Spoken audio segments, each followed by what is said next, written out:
Muchísimas gracias por venir a este acto del CENDEAC, a estos diálogos inesperados, que es un título muy bonito para presentar un libro, porque en el fondo todo libro abre un diálogo inesperado con el autor del libro, pero en este caso muy esperado, porque realmente creo que es difícil encontrar interlocutores más maravillosos, más profundos, más interesantes que Miguel Ángel Hernández Navarro y Paco Jarauta, que de ellos sí que se puede decir ese tópico de que no necesitan presentación, ¿no?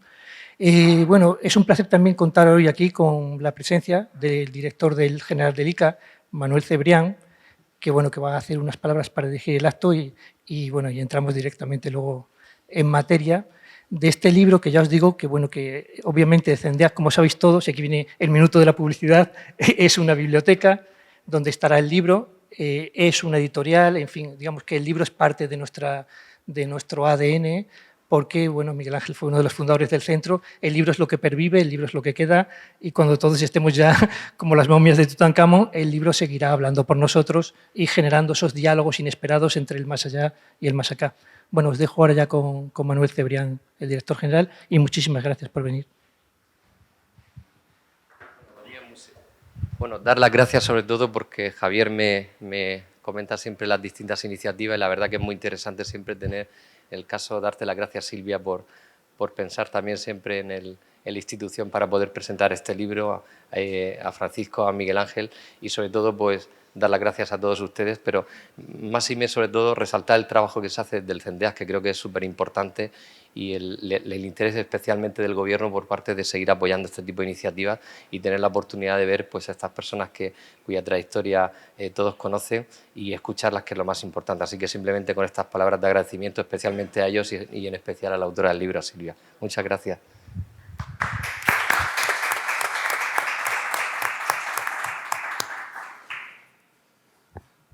Bueno, pues empiezo yo.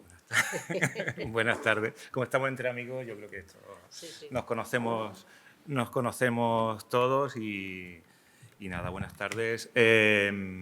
Y muchas gracias a CENDEAC por acogernos y sobre todo muchas gracias a Silvia por haber escrito este libro y habernos congregado aquí.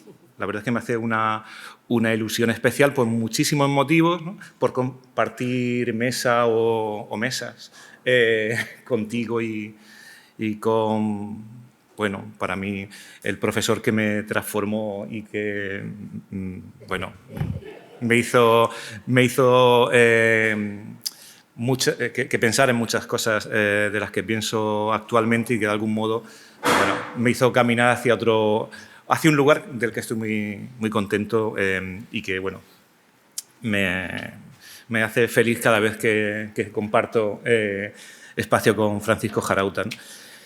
Y decía que también por muchos motivos, y uno de ellos, bueno, hay mucha gente aquí que comparte esos motivos, ¿no? Es porque este libro tiene una historia. Este libro es un libro que es la memoria también de un proceso y del que muchos hemos formado parte, ¿no? Estoy viendo aquí muchas caras que vieron también surgir este libro, ¿no? Me acaba de decir que el taller de literatura, la primera clase a la que tú no viniste, que tú ya te incorporaste después, fue precisamente aquí, en la planta de abajo, en el Centro Parga, que nos acogió aquel taller de narrativa, donde luego después pues todos escuchamos muchos de estos diálogos inesperados, ¿no? Entonces, pues me hace una ilusión especial, ¿no? Porque de algún modo, como otros de los que estáis aquí, he visto surgir este libro o he escuchado surgir este libro. Es muy curioso porque bueno, el taller de literatura que impartía con Leonardo Cannon, pues empezaron a surgir estos diálogos cuando llegó Silvia. Cada semana se daba una clase de teoría y se corregían relatos. Ella nunca hizo otro relato, nada más que sus diálogos, ¿no? No se hizo otra cosa, nada más que leer sus diálogos, ¿no? Inesperados, ¿no? Pero era muy curioso cómo aquellos diálogos iban un poco tomando forma en nuestra mente, pero forma como abstracta, ¿no? Los escuchábamos, pero nunca los veíamos realmente. Venía con el ejercicio impreso, pero no sabíamos que eso estaba formando parte. Sabíamos que estaba formando parte de un libro, pero no sabíamos de qué tipo de libro, ¿no? Hasta que luego después lo descubrimos y también me hace muy feliz ser parte de ese descubrimiento, ¿no? que es el descubrimiento de que esos diálogos que nosotros escuchábamos como algo abstracto, tenían cuerpo, tenían carne y estaban formando parte de esta obra de arte, ¿no? Al final, es difícil presentar un libro de arte o un libro de artista o un objeto, ¿no? Porque uno quiere hablar del contenido, pero no puede dejar de hablar de la forma, o en este caso, nunca mejor dicho, están hilados ambas cosas, están construidos, están suturados, ¿no? Están cosidos. Y tendremos que hablar de las dos cosas, ¿no? De esos diálogos inesperados que uno encuentra en este libro, esa serie de conversaciones sobre música, cultura, filosofía, ciencia, llenas de humor, llenas de ironía, llenas de personajes que forman parte de nuestra memoria cultural, de Borges hasta Foucault, Benjamin, una presencia constante, Bach, Glenn Gould, Tanizaki. Hay como una especie de memoria cultural dentro del libro y que uno va poco a poco entrando dentro de ese proceso, de esos diálogos, ¿no? Que luego uno va encontrando, como digo aquí, como vemos aquí, suturados, cosidos, partidos. Se los encuentra inesperados y se los encuentra interrumpidos. Por alguna razón, de estas cosas que se le cruza a uno en la cabeza, todo el tiempo que estaba preparando la presentación pensaba en el libro como diálogos interrumpidos. No sé por qué, se me había hecho el flash ahí de que eran interrumpidos precisamente por cómo estos diálogos están interrumpidos por las cicatrices, están llenos de ventanas, llenos de pasadizos de un lugar a otro, como un palimpsesto, ¿no? Donde se van las diversas capas de significado moviéndose, ¿no? Y pensaba en lo inesperado, pero también en la interrupción, ¿no? En cómo constantemente los personajes que hablan, cuando lo leáis, ¿no? Se interrumpen unos a otros. Es una conversación que nunca fluye del todo, sino que llega una cosa, luego llega la otra, luego llega la otra, como llena de caminos hacia lugares que el lector puede completar y, por tanto, casi todos los personajes están interrumpiendo, ¿no? Uno tras otro al anterior, ¿no? Con su sentido de la vida, de la ciencia, de la filosofía, del arte, ¿no? Casi como una especie de composición en la que los diversos músicos van tocando su partitura o improvisando, ¿no? Que el libro también tiene mucho de música, ¿no? Al final decía que es difícil hablar de un libro como un libro de arte, ¿no? Porque hay que hablar de literatura, hay que hablar del aspecto visual, hay que hablar del objeto, de la técnica, de la textura, de la materialidad, ¿no? de la experiencia que tiene uno cuando pasa las manos por el cuaderno convertido en libro, ¿no? Pero también de la música, ¿no? Es un libro que al final casi que se escucha. Y esto es muy curioso, ¿no? Se escucha porque se habla mucho de música, porque aparece Bach, porque aparece Glenn Gould, porque hay alusiones a las formas compositivas, pero también, lo pensaba anoche cuando lo repasaba en la casa tranquila y oscura y en silencio, ¿no? Que se oye el libro, se escucha todas estas cicatrices, estos movimientos que hay que hacer, estas ventanas, hace que haya incluso una cierta sonoridad en el libro, en esa materialidad que lo convierte en objeto, ¿no? Entonces, pensaba que era muy difícil de presentar, por eso estoy también haciéndolo todo inesperado, ¿no? Tenía aquí notas y va saliendo todo como un poco al tuntún, ¿no? Y solo quería realmente enfatizar pues el gusto, la alegría y el placer de formar de algún modo parte de este proceso que acaba en el libro y del que el libro es memoria, ¿no? Porque yo creo que si hay algo que atraviesa todo el libro, del principio al final, es la idea de memoria, ¿no? La idea de que el propio libro es la memoria de la escritura. Bueno, aquí en lo que estábamos viendo, en el vídeo que estábamos viendo, aparecían las manos de Silvia pasando el cuaderno que es el origen del libro, ¿no? Del cual esto es un facsímil expandido, por decirlo de algún modo, ¿no? Porque incluye la memoria de ese primer libro, pero cada uno de los libros es un libro individual, un original, ¿no? Con su troquelado particular, con su cicatriz particular, con lo cual cada libro es casi como un cuerpo, como una piel individual, ¿no? Donde está la memoria de ese proceso de escritura, pero también la memoria del proceso material de construcción del texto, ¿no? Y yo creo que si hay una idea que atraviesa todo el libro, como decía antes, es esa de memoria de un proceso de escritura, memoria de un proceso de pensamiento, memoria de un proceso cultural casi, ¿no? Porque al final, como digo, cada una de las conversaciones aluden a una historia de la música, del arte, de la filosofía, de la ciencia, ¿no? Y en ese sentido también, como la propia obra de Silvia, el libro es un lugar de cruces, ¿no? Un lugar de citas, ¿no? Iba a decir no una casa de citas, pero sí un lugar donde se dan cita muchas cosas, donde se dan cita personajes, donde se dan citas ideas, donde se dan cita materias, músicas, sonidos, ¿no? Y creo que eso también habla mucho de lo que es Silvia como artista, como investigadora, ¿no? Un artista particular en cuya obra precisamente se da cita toda una tradición del arte, toda una tradición de la música, toda una historia de entrecruzamientos y de lugares de encuentro, ¿no? Porque en última instancia el libro es eso, un lugar de encuentro, un lugar donde se dialoga y casi sin un centro, ¿no? Que es una cosa que me ha llamado la atención y que es una de las experiencias que uno tiene cuando lee el libro, ¿no?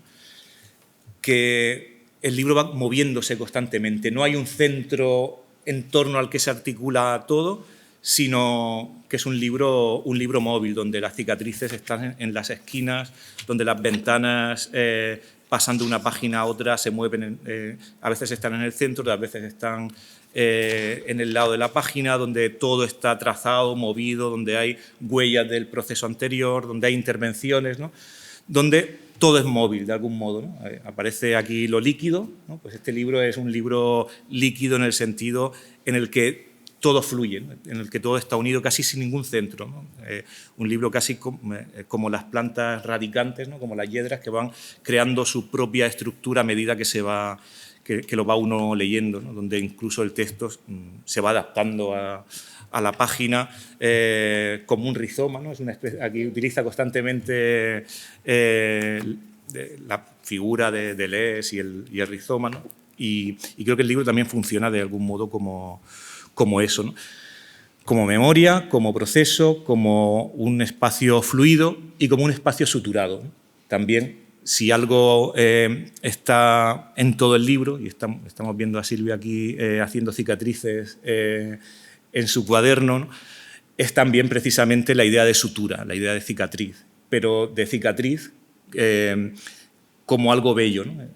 Está la metáfora del kintsugi, la idea del kintsugi constantemente, ¿no? Esa manera de reparar la cerámica rota con hilos de oro, ¿no? Con algo que es bello, con algo que se muestra, con algo que no se puede ocultar, ¿no? Está en este libro, está en Palimpsesto, está en los trabajos de Silvia, en todo lo que hace, sus trabajos como artista, es eso, ¿no? Que la memoria es algo que se muestra, que es algo que está a la luz, ¿no? Que está a la luz la memoria bella y la memoria oscura, ¿no? Y que está precisamente a la luz a través de esos momentos donde el pasado y el presente se entrelazan, a través de las grietas, ¿no? Y creo que es un libro también que nos habla de esto, que nos habla de las grietas, de cómo aquello que nos parte, que perdemos, que dejamos atrás, que dejamos en la página anterior, que nos acompaña, que se rompe, no lo podemos ocultar, sino que tenemos que mostrarlo y tenemos que aprender a vivir con él y a pensar que la grieta es bella, que la cicatriz, que la herida es algo que nos constituye como personas, ¿no? Y yo creo que este libro también es un ejemplo de eso, de esa visibilización de la memoria, de la grieta, como algo bello, como algo que nos constituye y como algo que nos hace sujetos, ¿no? Tenía aquí como más cosas, pero no las voy a decir porque también quiero que... No las voy a decir porque no tienen mucho sentido, luego después lo vimos en una conversación, ¿no? Pero me callo aquí porque quiero escuchar a Paco y quiero escuchar a Silvia, así es que, pues nada, lo dejamos aquí y ahora continuamos. Sí, muchas gracias.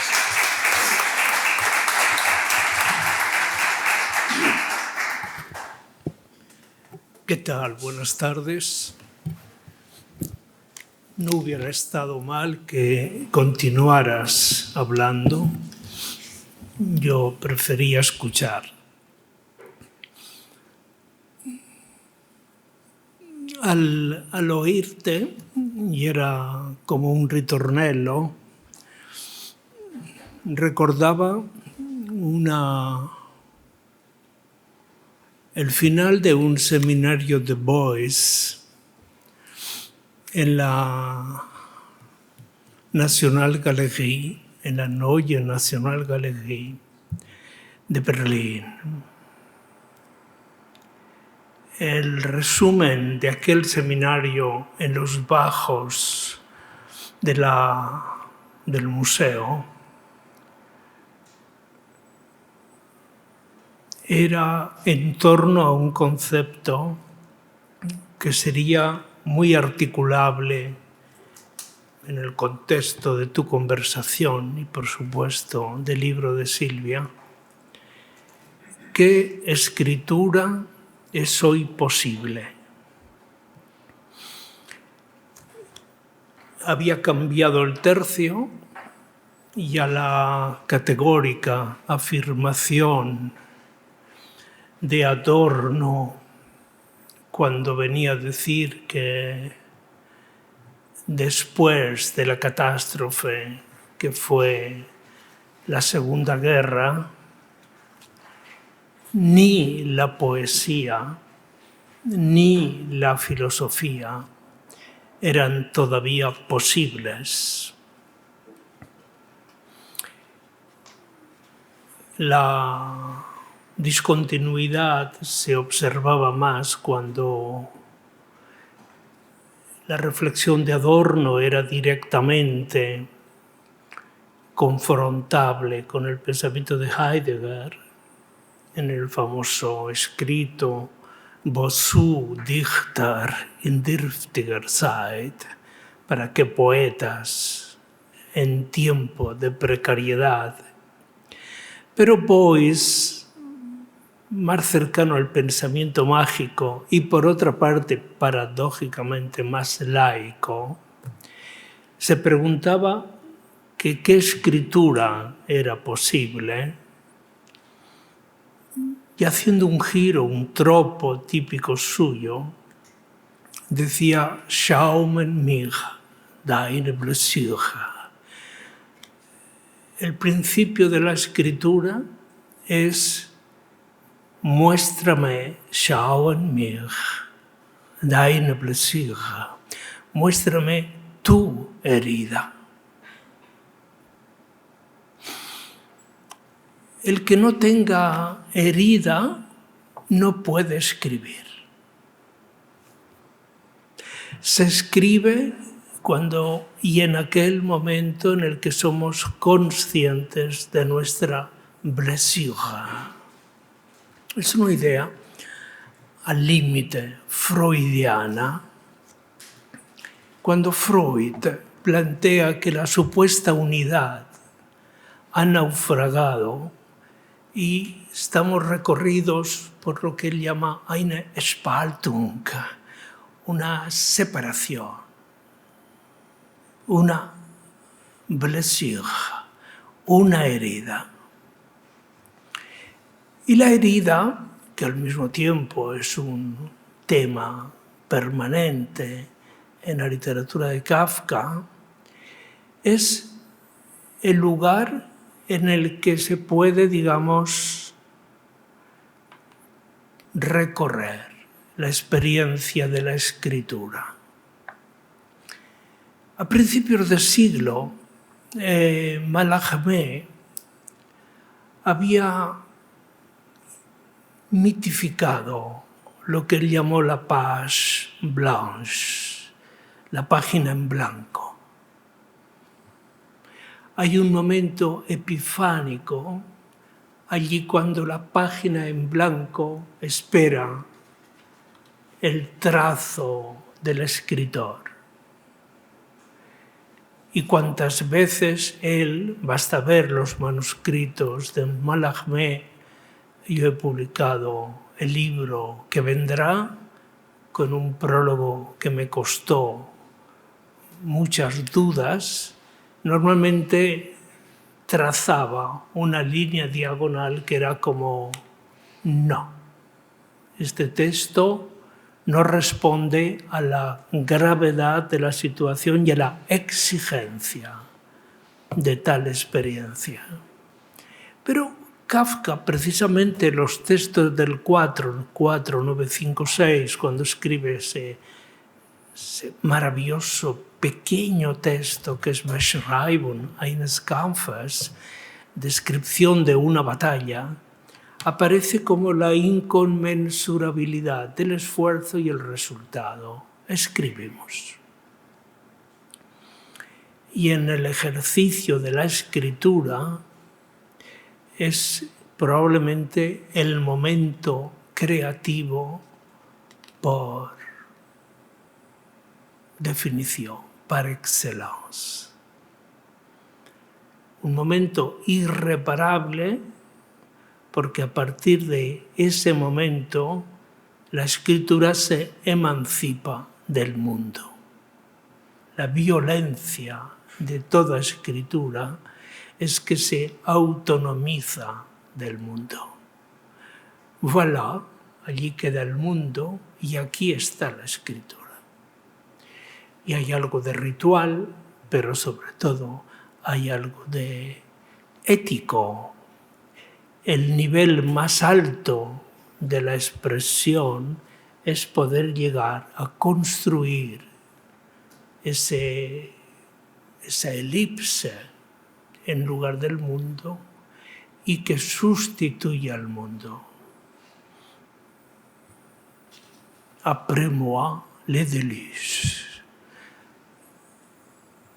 Después de mí, que venga el diluvio. Y las pequeñas páginas escritas son el testamento de un viaje secreto que cada uno puede custodiar y que a lo mejor se hace público cuando se hace libro, lo acariciamos como Miguel Ángel acaricia el manuscrito, habría que hacerlo así, y termina siendo el referente con el que nosotros no solamente nos distanciamos del mundo, sino que también iluminamos nuestra herida. Esa herida que por la noche, en los momentos profundos de la melancolía, se ilumina. Esa melancolía que tendrá siempre en la tradición tardorromántica una valoración extraordinaria y que llevará en este momento, se celebran 2022, el centenario de la edición del final de las Elegías de Rilke. Acabo de escribir un texto sobre este particular y donde al final, sabiendo que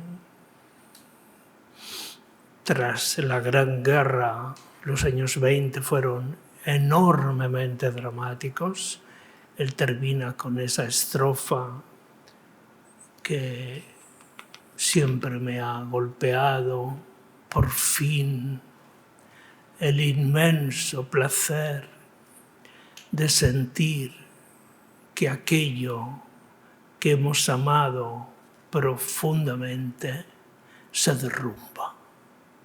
Por fin, endlich, finalmente, el momento en el que aquello que hemos amado profundamente, niedrigte, se derrumba, se precipita.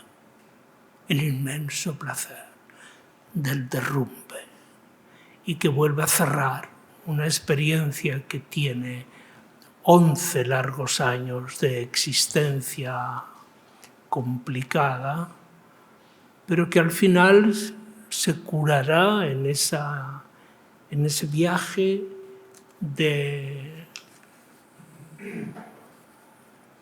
literalmente de miradas perdidas en el abismo del mundo. Desde el primer momento que me asomé, yo traigo narrativas borrosas, el libro pensaba que era suficiente y sobre el libro he tomado las notas. Me ha llamado la atención la forma como la pulsión recorre un poco la escritura de Silvia en todas sus dimensiones. Son fragmentos interrumpidos, pero también emergentes.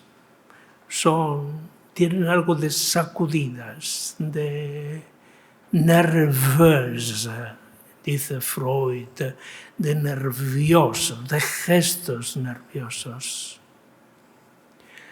Que ninguna de las compañías que ella elige, digamos, pacifica. El Bach a veces me ha parecido residual. No es la música ese paso importante, porque en algún momento la relación con el arte es una relación con el espejo. Tiene que ver con el espejo. En cambio, la música introduce la negación del espejo.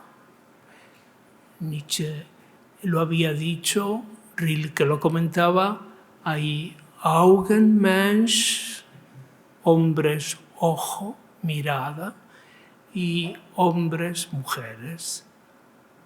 Augenmensch, Augen y Ogen. Hay otros que son Augenmensch, son los sujetos de la escucha. En cambio, otros son los sujetos de la mirada. Buscan.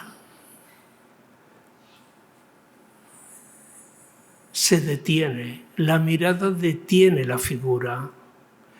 El Ogen invita a la distancia, no a la proximidad. Ogen es lejanía de algún lugar. Se va y se viene. El nerviosismo. ¿Qué escuchaba yo esta tarde? Estaba escuchando el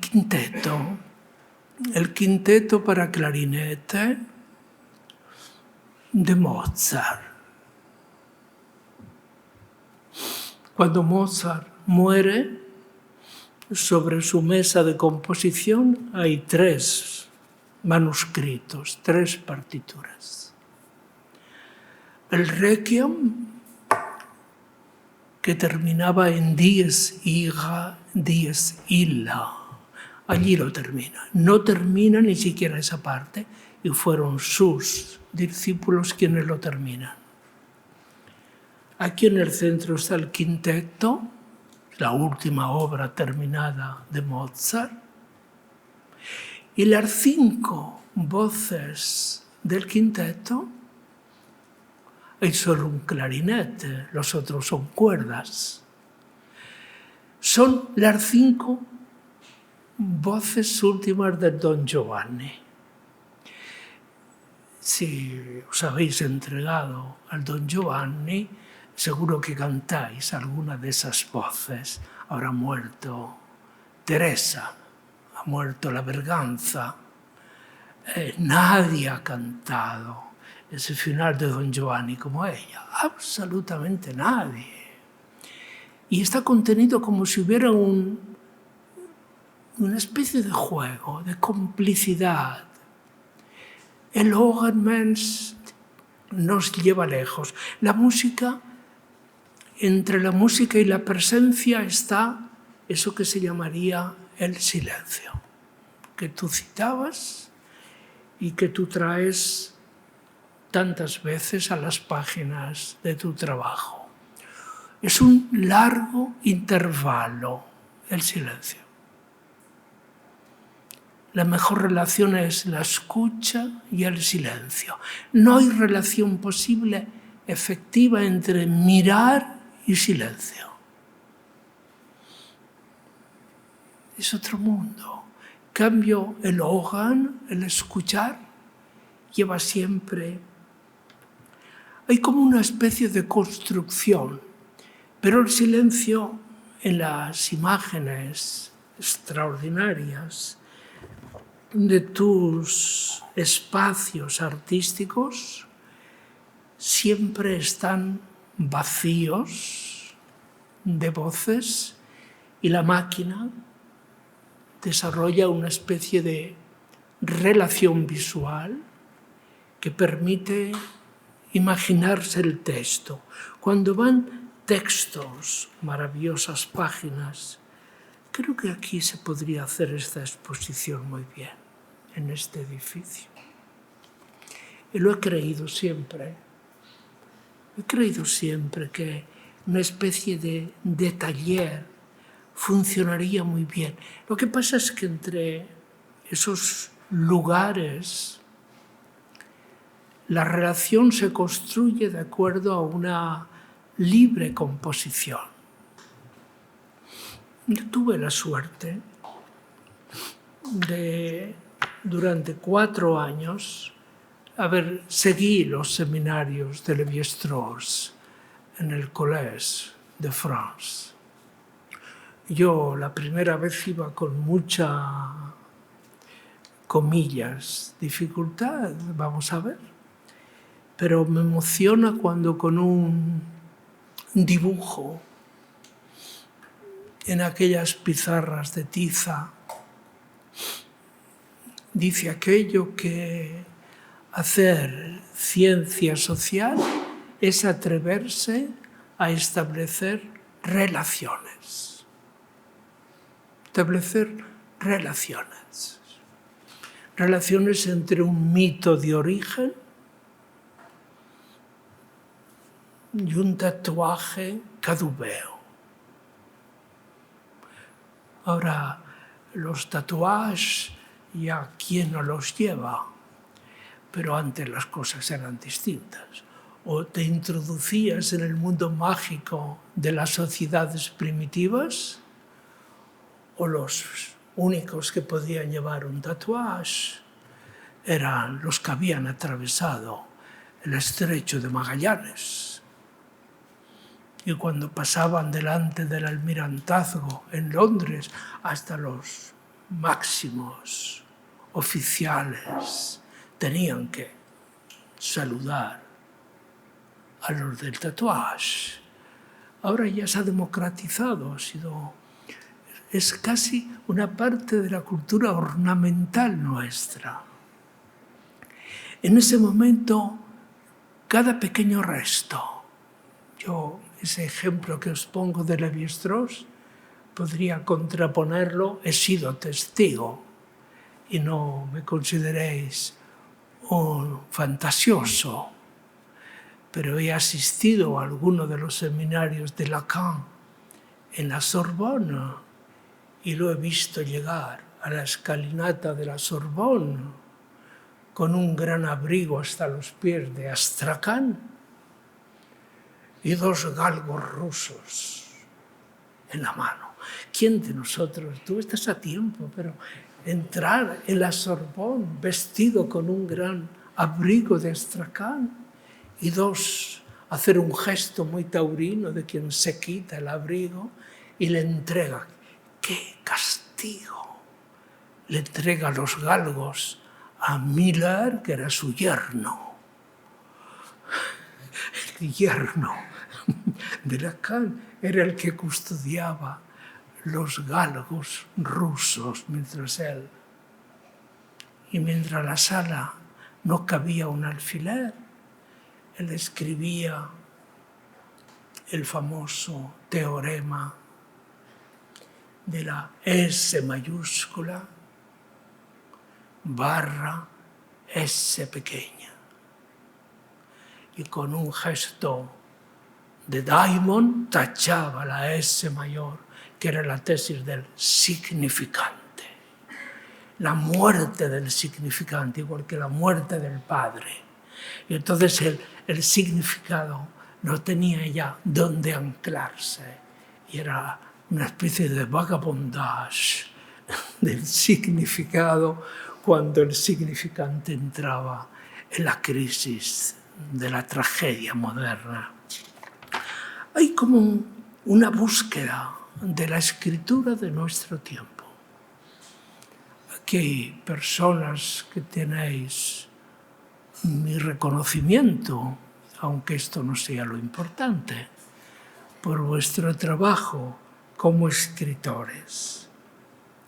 Pero hay como hablaba antes con Javier de un último texto de Hilario que me sorprendía precisamente por la libertad casi no sintáctica que pertenece al métier del escritor, sino de la composición, de cómo aparecían los reflejos de las historias en una que era nuclear y que componía todo esto.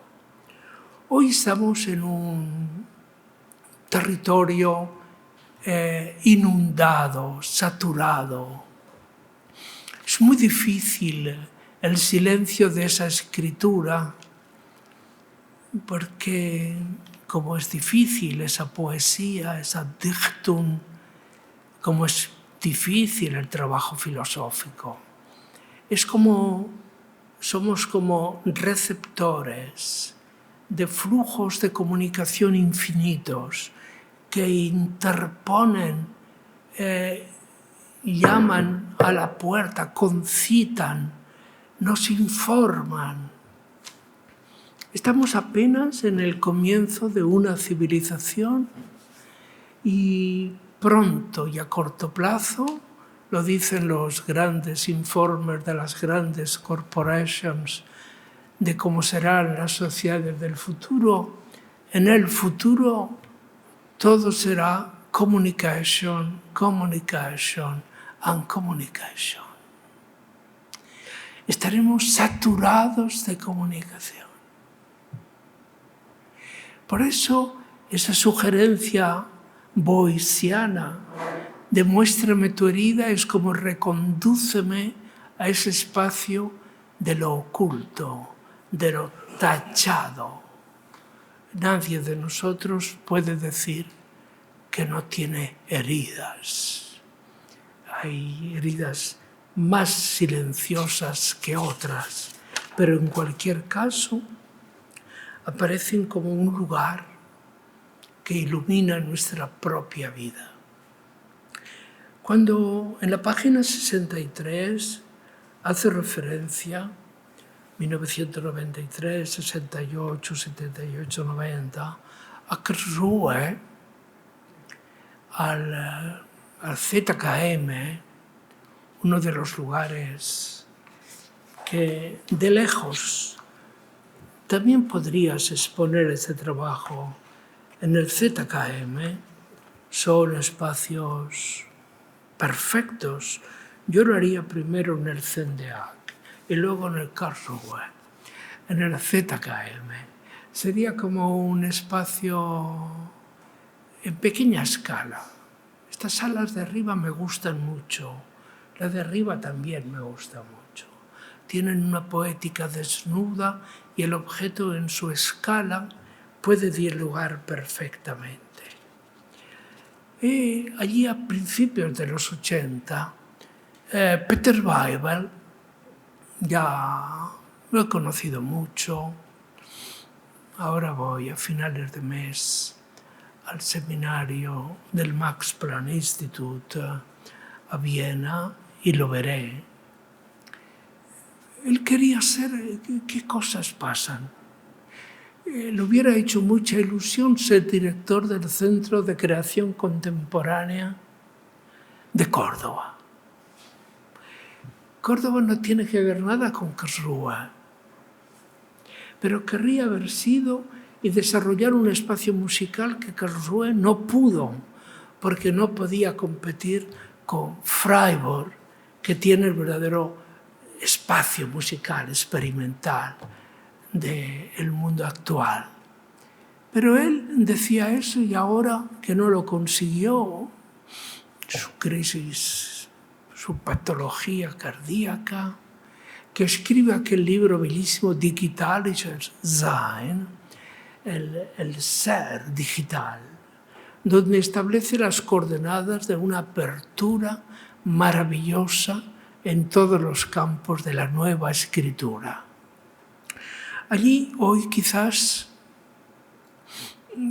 sea más difícil. La paradoja a la que me refería, estuve en Córdoba la semana pasada y es una provocación un poco insoportable. Insoportable ver el espacio de la nueva creación contemporánea convertido en el santuario de la colección de la Francesca Thyssen, con el título de Futuros Abundantes.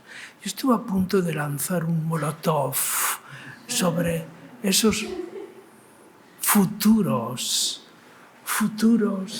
abundantes. Siempre que paso por la Leipziger Straße de Berlín, me acuerdo de mis primeros molotov. Tiré 3, maravillosos. Ninguna fogonazo del...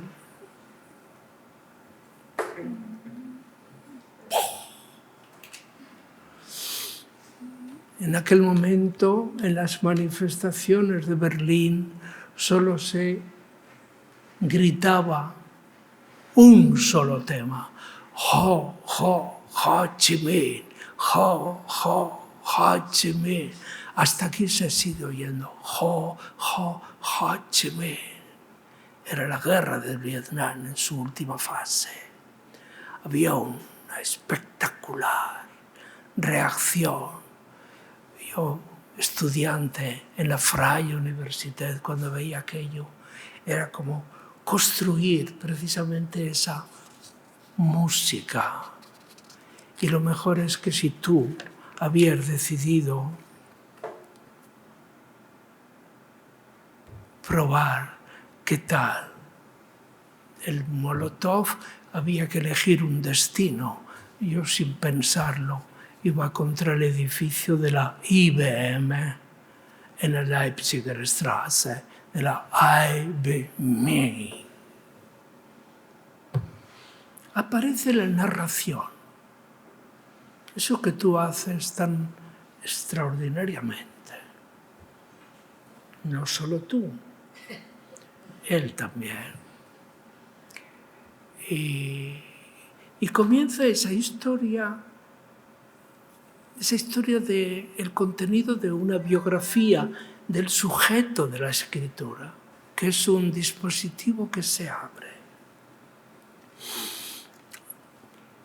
Os pongo solo un ejemplo al que le he dedicado mucho tiempo.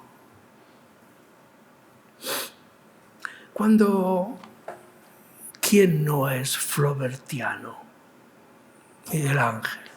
¿Quién no es flaubertiano? Y Flaubert, Cuando termina l'Éducation sentimentale, escribe en una pequeña nota Coyer, le dice, ces pages-là sont écrites jusqu'à une trentaine de fois. Estas páginas las he escrito hasta 30 veces. Una vez he corregido una coma.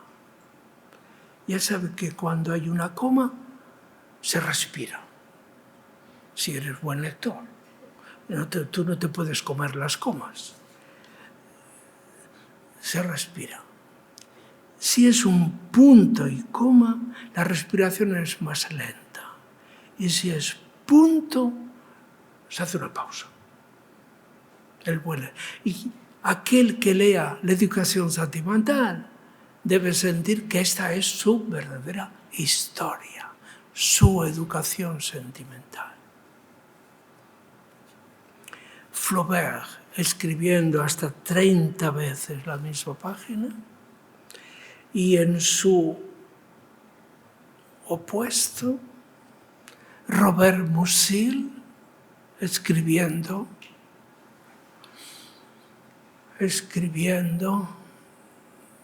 Hombre sin atributos, Mensch ohne Eigenschaften, con la duda de cuál es la verdadera historia. Y así escribía en la parte derecha de la página una historia, arriba escribía la misma historia pero diferente, abajo otra, y hay páginas que tienen hasta 7 escrituras de la misma historia. Que a ti te habrá pasado, que eres muy musiliano. Por cierto, ¿qué escritura? La escritura invade el espacio, sin canon. Sin canon. La escritura representa ese tempo de la experiencia que termina decidiendo esta relación tuya. Cuando veas a Vicente Jarque, mi amigo, le dices que me ha encantado, va ligada a ese rizoma sonoro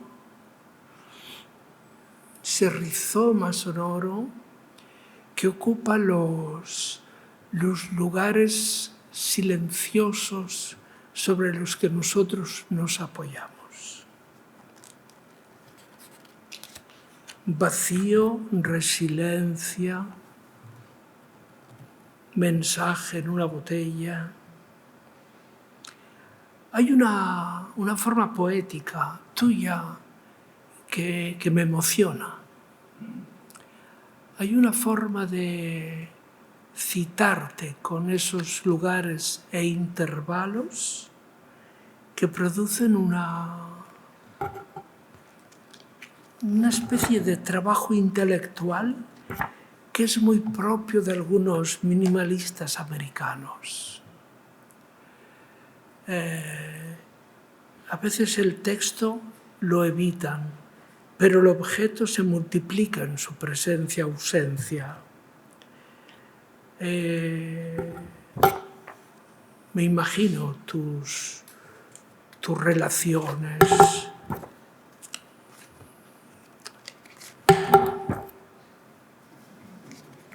Casual. Esta falsa ecología, no sé si es correcto poner falsa ecología.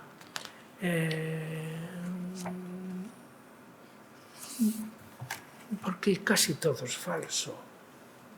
No podemos sancionar la ecología de falso. Casi todo es falso. Ahora hay escándalo por decir esto será otra fake news. Ahora todos son fake news.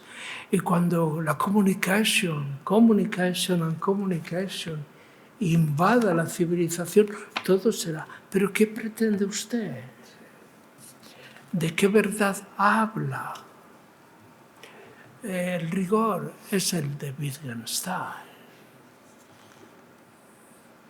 Los límites del lenguaje coinciden con los lenguajes del mundo, pero a lo que nosotros podemos llegar es a esos Sprachspiele, a esos juegos de lenguaje que se construyen en base a ese recorrido que la imaginación nos ayuda. Has citado, no sé si en passant, a Calvino, como tan rápido a Calvino.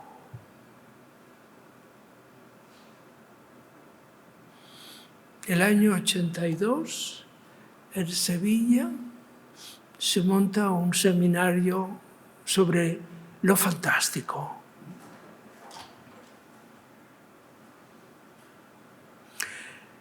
Yo había sido muy amigo, tengo todavía en casa una veintena de cartas de Calvino. Y me dice, Paco, ¿podrías venir a Sevilla? Estoy un poco enfermo. Y digo, por supuesto. Dice, es que viene Borges. Va a estar Borges. Vamos. Nunca la dulzura que tenía Calvino era extraordinaria. Era una persona, fue el crítico literario por excelencia. Él trabajó largos años para Einaudi y todos seguían Gallimard, todos seguían el juicio de Calvino. Una tarde, el amigo que coordinaba, era un curso de la Menéndez Pelayo, dice, podríamos subir a la terraza de mi casa desde la que se divisa un atardecer mágico. Qué desafortunado comentario que no tuvo en cuenta que Borges era ciego. Y aún recuerdo el número 3 de la calle Gloria, bajar por Jacometrezo, giráis a la derecha, calle Gloria, subir. Allí hay una escena del El Barbero de Sevilla, justo en esa plaza, y hay un pequeño agujero por el que dice que se escapó el ratón con un mensaje de amor, por supuesto. Un ratón cómplice, ¿sabes? Y cuando llegamos arriba a la terraza, todo el mundo ya, atención, no exageremos con el paisaje y el ocaso. Y Borges, lleno de cólera, se sienta, manos sobre su bastón. A la derecha Calvino, Borges le hizo un signo a Calvino, le tenía preparada la encerrona, y yo me senté a la derecha de Calvino. Tan pronto se sientan, no hay comentarios, un silencio que lo interrumpe Borges y le dice, y usted, imperativamente, y usted, Calvino, que ha visto tantas cosas. Yo no he visto tantas cosas. Y usted, Calvino, que lo señala así, que ha visto tantas cosas. ¿De qué color son los ojos de los tigres? Era una pregunta justa, hecha a la medida de la fabulación de Calvino. Y Calvino responde en italiano, ho visto tanti, he visto tantos, no. Y comienza un relato que dura 21 minutos, como el adagio de la décima de Mahler, 21 minutos. Depende de quién lo dirija, que a veces dura 23, pero no es correcto. No es correcto. Y dice, ho visto il primo. Tiene che creare la sequenza. Il primo era piccolo, giovane, abitava al nord della Bengala, caminaba così. Borges no podía ver los gestos, pero oía il ruido del tigre. L'ho visto da vicino, aveva gli occhi verdi, oro. Mamma mia, verde, oro. ¿Cómo se podía olvidar? 1 minuto, 2 para cada día. Il secondo sin fatiga, cada vez con más declamación, como si fuera el experto en tigres. Así hasta 17 tigres. Y responde Borges, tanti, tanti. Y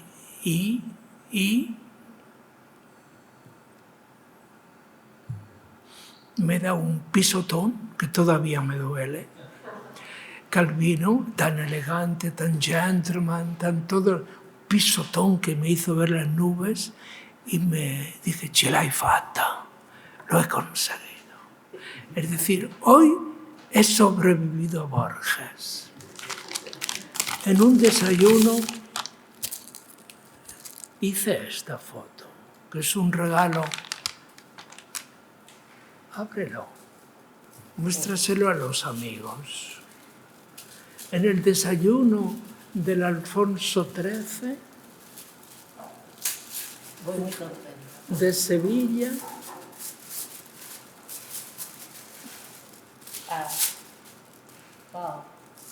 hice esa foto a Borges y a Calvino. Es para ti. Será como decirte, era como el beso después. Tanti. La narración comenzaba a brillar. Es una foto de una hermosísima. Calvino moriría unos meses después. Bravo. Y aparece el tigre. Al cabo de 3 meses viajo a Buenos Aires y Jorge Helft, un gran amigo coleccionista, ahora posee 78 Paul Klees, y acabo de escribir el texto para el catálogo en Lugano, que se inaugura la primera semana de septiembre. Me invita a cenar y llegan los postres. Siempre hay que hacer una pausa, como dice Flaubert, con la coma, con el punto. Cuando llegan los postres, la pausa es más larga. Se levanta Helf y trae un portfolio con lazos rojos y me dice, había invitado a unos amigos, pequeño homenaje que me quería hacer, y dice, elige, con todos los suspense, elige el que más te guste. Yo me puse incómodo y normalmente sé los errores que no debo cometer en mi vida, ¿sabes? No acierto por la parte positiva porque soy más atrevido, pero los errores intento no cometerlos. Abro y son los 17 tigres que Borges pintó siendo niño. Y que aquella misma mañana Helf se los había comprado a la Kodama. Y yo obviamente sabía que bajo ningún concepto podía quedarme con... Y dije aquello, ocurrencia. Digo, han estado siempre juntos y deben estar siempre juntos. han sido expuestos en todas las universidades americanas y tuvo la atención decirte, ya que no te quedaste con ninguno, te agradecería que escribieras un pequeño texto sobre los pequeños tigres. Digo, esto lo haría más y mejor Calvino. Es un placer las conversaciones contigo me han llenado siempre de luz. Tu nerviosismo me gusta. No te soporto mucho tiempo. Porque ya a mis años, 80 años, pa' mal, tengo que llevarlo todo con discreción y tú eres terrible. Entonces, voilà. Hoy quería, sabiendo que estaba Miguel Ángel, somos viejos amigos, y poder acompañarte en este viaje es una hermosa historia.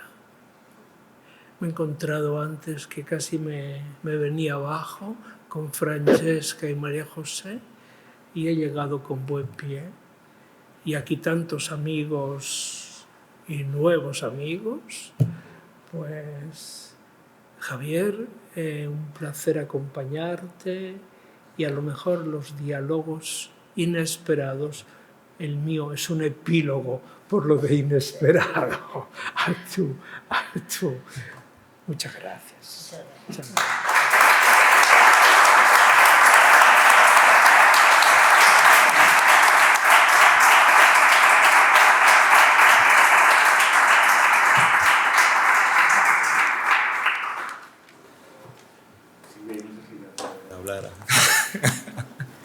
Bueno, lo mejor es que ha contado y se está grabando, porque el día que me contó lo de los tigres, estuve varios días así como alimentando, porque yo sí le soporto más y me fui como emocionada. Bueno, la verdad es que es difícil, después de haber hablado vosotros, pues la verdad es que de nuevo nivel, ¿no? Entonces, fíjate que es muy curioso, por supuesto ha sido imposible que hablásemos de qué íbamos a hacer, con lo cual nadie sabíamos qué iba a pasar. Se me olvida que hay que empezar por el principio con agradecimientos, tanto, perdón, al CENDEAC, a todos los que estáis aquí y fundamentalmente a vosotros dos, ¿no? Por estar, sé que las agendas, hoy es día 7 martes, que nos hemos unido porque hace como 4 meses era el único día que podía tenerlo a los dos sentados, o sea, esa ha sido la fecha por que veis la dificultad de sus agendas, ¿no? Y bueno, pensamos mucho cómo hablar de un libro que también es difícil de hablar y al principio pensaba el discurso de siempre, ¿no? Cómo nace el libro nace como citas, esa obsesión mía por recopilar citas, mi tesis, la conclusión eran citas, y cómo nace, etc.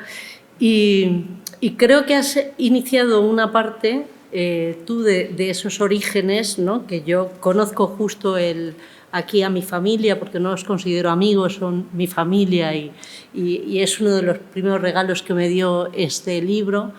Yo estaba escribiendo el libro cuando veo lo de Fuente Taja, que aquello era una librería, para mí un referente en Madrid, veo que justo hay un curso en Murcia y dije, Fuente Taja, Murcia, estoy escribiendo, este es el momento, ¿no?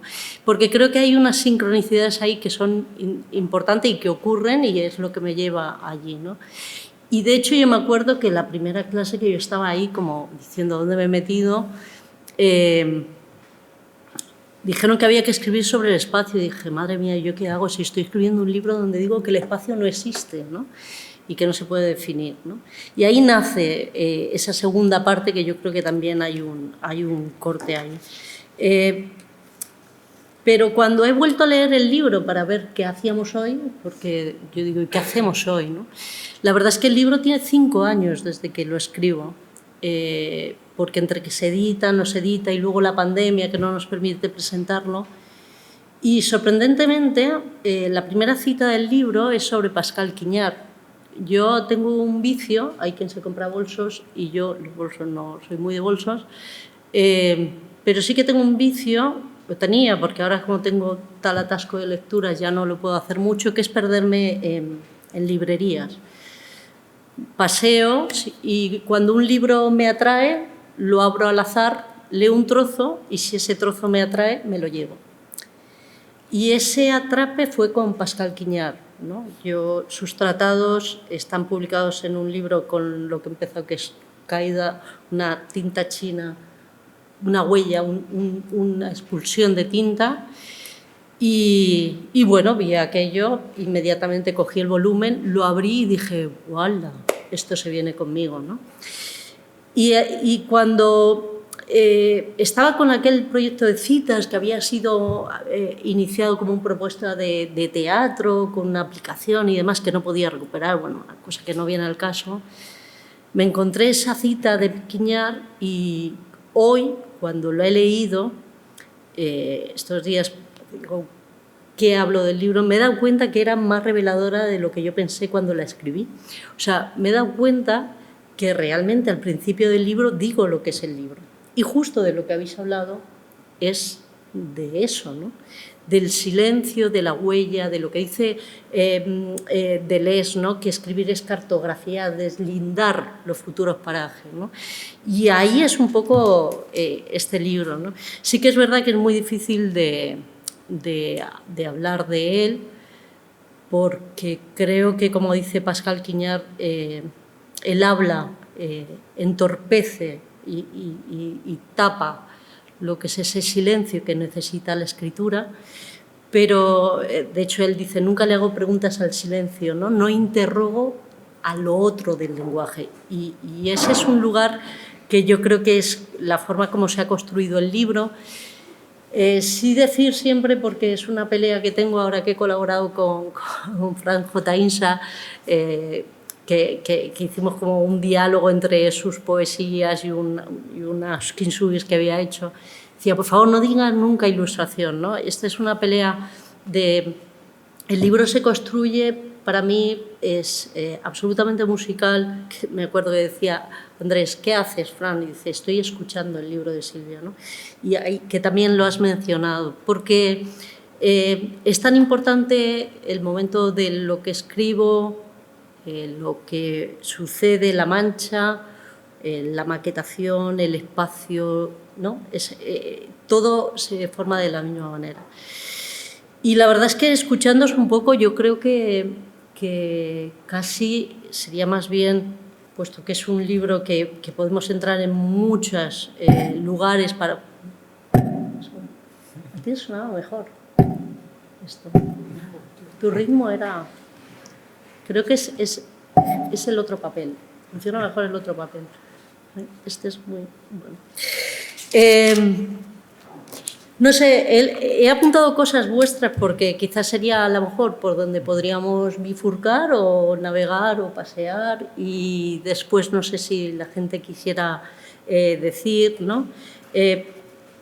Por ejemplo, me ha chocado mucho que hayas dicho que te parecen diálogos interrumpidos porque el primer...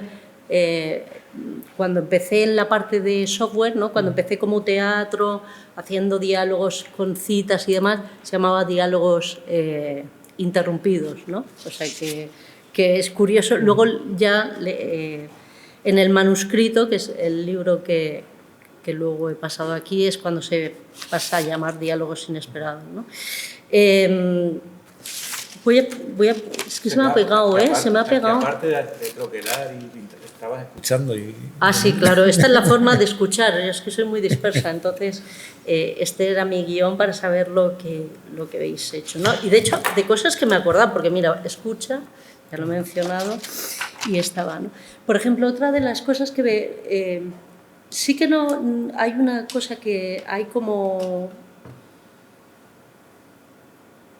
Ese fragmento está construido de una forma en la que ni yo misma sé sé lo que va a pasar. A mí eso, has mencionado a Rilke, ¿no? que está, lo he apuntado en mis ¿cómo se llama? Mis apuntes, ¿no? La página 63, cuando Rilke le dice al joven poeta, escucha en la hora, en la noche, ¿no? ¿Por qué escribes? ¿No? Pregúntate en la hora más callada de la noche, ¿debo yo escribir? ¿No? Y yo me preguntaba muchas veces por qué estaba sucediendo eso, ¿no? Y creo que una de las grandes potencias, recuerdo cuando hice escultura, ¿no? En talla, no sé si alguien ha tallado aquí, y la talla de la piedra, tuve un profesor que no era muy cariñoso, la verdad es que bastante poco cariñoso, y cuando me vio tallar sin boceto, nunca he trabajado con boceto, nunca previamente he escrito las cosas, me llevó a ver en Los esclavos de Miguel Ángel y me dijo, ¿ves el esclavo de Miguel Ángel? Dije, sí. Dice, pues hasta a Miguel Ángel le faltó un trozo de piel, ¿no? Y venía a decirme, porque Miguel Ángel siempre decía que él no tallaba nada, ¿no? Sino que quitaba la piedra que sobraba la escultura que había ahí dentro, ¿no? Y esa sensación es algo que me permite la escritura, más que cualquier otro medio, que es como algo que tú empiezas decides que vas a escribir esto. Yo no trabajo sobre un boceto, simplemente me encuentro con algo y al escribir sale, ¿no? Es como que estaba en la escritura y sale. Y eso es una de las cosas que más me atrae del hecho de escribir. Quizás por eso soy poco escritora, porque no soy nada ordenada, no llevo no es en absoluto un ensayo, no llevo un orden, no llevo una tesis, ¿no? Simplemente es el momento de salir y encontrarse, ¿no? De hecho, hay un momento en el que, por ejemplo, en mi cabeza Nietzsche o Jeff Walsh se pueden unir, ¿no? Perfectamente, o cómo se puede unir un Tanizaki o un campo morfogenético con un Italo Calvino y sus especies de espacios, ¿no? Todo eso sucede cuando yo estoy escribiendo, ¿no? Cuando se encuentran ahí. Y respecto a por qué hay continuamente esa memoria y esa huella, es porque precisamente Diálogos inesperados, cuando se va al libro, se va al cuaderno, es cuando están todos esos cuadernos de los kintsugis, ¿no? Cuando estoy con esa tinta china, ¿no? Esto es un poco por como habíamos hablado de cómo nace, que contara al principio cómo nacía el proyecto, y estoy siendo disciplinada, intentando seguirte un poco lo que decías, ¿no? Otra de las cosas que he apuntado, ¿no? Por ejemplo, una de las cosas que me ha interesado mucho es algo que has mencionado sobre la escritura de lo posible. A mí me parece una frase fascinante, ¿no? ¿Quién pone los límites a la posibilidad de escribir? Antes de empezar a escribir, todo es posible, ¿no? Y esa infinitud de la posibilidad, que es muy difícil en otras artes, ¿no? Porque cuando te encuentras en la pintura siempre hay un formato, un elemento, algo que te puede delimitar, ¿no? En la escritura es algo que tiene una perspectiva y una profundidad que no te la da el papel, y eso es algo que me atrae mucho de la escritura. Y bueno, estaba intentando poner un poco orden a lo que os he escuchado para poder hablar. Bueno, esto viene un poco por también lo que has dicho de la página en blanco de Mallarmé, ¿no? Que era la parte en la que me parecía interesante, y que sí que quería decir algo con respecto a lo que has dicho, que son como, ¿cómo has dicho? Que son como pequeños facsímiles. Sí, un facsímil expandido. Un facsímil expandido. Esto no lo he apuntado, lo tenía que haber apuntado porque era una buena definición. Esto, no me acuerdo con quién estuve charlando sobre cuál es el paso entre el manuscrito y el libro de artista, ¿no? Que al fin y al cabo son 150 ejemplares, cómo delimitar. Sí que hay cosas que he intentado ser lo más veraz con el manuscrito, y otras cosas que cogen su propia entidad, ¿no? De hecho, las que están pintadas procuro que dejen la huella, como pasa en el principio. No, esta no me funciona igual. Y luego, bueno, yo creo que eso es en el libro, se ve, has comentado en algún momento, ¿no?, que había algún tipo de mancha donde el propio texto anterior es el que construye. Yo suelo trabajar con este tipo de cuadernos malos. Bueno, son FSC, o sea, por aquello de poco que guarden el medio ambiente, pero procuro que la hoja no sea lo bueno que un canso. Y procuro porque así me permite que haya huella, que lo que sucede en un lado manche el siguiente. Nunca construyo los cuadernos de forma ordenada, nunca empiezo desde el principio hasta el final. Por tanto, cuando has dicho como que vais y vienes de forma rizomática, efectivamente el libro, más aún en los kintsuges, cuando empiezo a construir, algo me ha manchado que tengo que regresar y vuelve a generar un discurso diferente o tengo que modificar, como por ejemplo el caso de las ventanas, ¿no? Y eso me lo da la propia materia. A mí me interesa mucho también cómo la propia materia ayuda a construir el discurso, ¿no? Sí. Sí, yo con esto sí era como para intentar... Que esa especie de doble naturaleza que tiene tu obra, por un lado lo digital, el trabajo con lo inmaterial, una de las pioneras del arte en Internet, de todo lo tecnológico avanzado, pero siempre incluso hay como una presencia de lo físico, de lo material, ¿no? Y entonces quería preguntarte cómo se establece esa pulsión material, ¿no? Hablaba Paco antes de esa pulsión que está como en todo el libro, ¿no? Como una especie casi de cara o de reverso a lo digital, al mundo. Vienes de Estocolmo de jugar con maquinitas, de hacer cosas muy chulas a ese nivel tecnológico, ¿no? Pero el libro como objeto, como algo artesanal en el sentido de presencia de la mano, de la huella de la mano frente a lo tecnológico, me parece que es un espacio todavía de resistencia, ¿no? Y quería ver o preguntarte un poco cómo lo concibes, ¿no? Esa relación con lo digital. La verdad, bueno, justo en los años 90 estuve en CKM, tuve la gran suerte de estar con Jeffrey Shaw, ¿no? Que para mí fue una de las personas que más me ayudó en mi carrera, y tanto como carrera como tal, como en el pensamiento, ¿no? El respeto al trabajo. Y entonces era una persona como muy... era los años 90 que defendíamos el net art, los museos, las galerías ya no eran necesarias, podíamos con el net art construir, ya no necesitaba, ¿no? Como ese momento en el que ya todo lo digital era una apertura a un nuevo espacio, ¿no? De igualdad, sin necesidad de las jerarquías, las estructuras culturales, etcétera, etcétera, ¿no? Yo me acuerdo mucho de la charla de Luis de Pablo, que lo hemos perdido este año, lamentablemente. Llevamos una época de perder muy buena gente alrededor, ¿no? Y me acuerdo con Luis de Pablo que teníamos una mesa, Elena Sins, Luis de Pablo y yo, ¿no? Y al final Luis de Pablo no vino porque él decía que no era que él ya no creía en el equipo, en lo colaborativo y demás. Me acuerdo mucho de él, ¿no? Yo hubo un momento en mi carrera, en mi tiempo, que necesité volver a lo tangible. O sea, yo me di cuenta que necesitaba lo directo, que lo digital y ese trabajo de equipo siempre estaba como flotando, como en un impasse, ¿no? Y que necesitaba volver a lo digital. Pero claro, era una persona como que defendía mucho la no linealidad, la interacción, etc., ¿no?